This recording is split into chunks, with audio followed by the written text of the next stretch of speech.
السلام علیکم ګران عزتمند کتونکو نن راغلو مردان پرسلب ته نن مردان پرسلب کې د دنیا نیوز 12مه سالګرا مناويږي د دې تقریب مشر ملما امیر خیدر خان خوتی صاحب دی ایته پکې بلنه ورکړه د آی برازي او د په لاس باندې باج کندي کې کټکول کېږي نو ټول مخکې موږ دنیا نیوز ټیم ته مبارکبادي پېښ کوو 12مه سالګرا د 12 کال د چینل شو نو نن په خوشاله کې چې ګمني کېک په کټکول کېږي موږ سره سېجی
ټول دوستان راغونډ شوي او زمونږ دې سره چې کوم د پریس کلب تعلق دی نو هغه د یو کور د یو دغه تعلق دی نو په دغه چې ډېر موږ پس دې ویزټ وکړو د بل ټیم راکړي چې خدای سره د حیدر خان یو احسان دی بلکې په موږ نه په صحافیانو یوازې نه زموږ په ټول مردان باندې دا د موږ سره یو ډېره لویه هجره ده موږ سره کوي مبارکي ورکوو د دنیا ټیم ته خصوصا بشیر عادل صاحب ته چې هغوی د خپل ټي وي چینل نن 12مه سالګرا مناوهي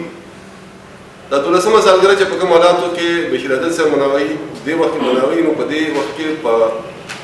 موږ خبرو د میډیا بدترین صورتحال نه دوچاره ده غیر اعلانیه سنسرشپ دی کومه خبره چې خلک کول غواړي هغه نشي کېدی ډېرې زیاتې پابندۍ دي او دې پابندو باوجود کوشش کوي کوم د قلم خاوندان دي کوم زموږ اینکران دي کوم زموږ د میډیا انډسټري ملګري دي چې هغوی په څه ناسه شکل کې د دې خلکو د دې قوم ژبه جوړی شي د دې اواز جوړ شي او خپله خبره په سړ رنګ او په سړ ډنګ کې چې کوم دی مخې ته بوځي د دنیا ټیم چې کوم دی نو هغې کې ډېر ښه زموږ د ملک نامور صحافیان دي خو چې چېرته کې تړون وي او رشتې وي او تعلق وي نو په هغې کې زما په خیال چې د احسان دا ټکې ما ته ډېر نامناسبه ښکاري ځکه په خپل کور کې خپلې مور عزت کوم یا دعا ته علم نو زما مور به سبا ما ته دا وي چې ستا په ما باندې احسان یا که زه په خپل کور کې د خپل رور سره د رورولۍ او تعلق ساتم نو آیا زما رور به سبا دا وي چې زما د رور په ما باندې احسان دی او که دغه شانتې زه خپلو بچو او خپل اولاد سره مینه کوم نو آیا سبا به زما اولاد او زما بچي بیا ما ته دا وي چې زموږ د پلار په موږ باندې ډېر لوی احسان دی دغه شانتې یو رشته یو تړون زما د مردان د هر فرد سره دی تر نن ورځ پورې برقرار ده او تر څو پورې چې ژوند دی نو انشاءالله دغه رشته به برقرار وي او په دې د الله شکر ادا کوم چې خدای راله دومره لږه ډېره موقع راکړه چې ستاسو غوندې وروڼو په تعاون او په رهنمایۍ د خپلې خاورې حق ادا کړم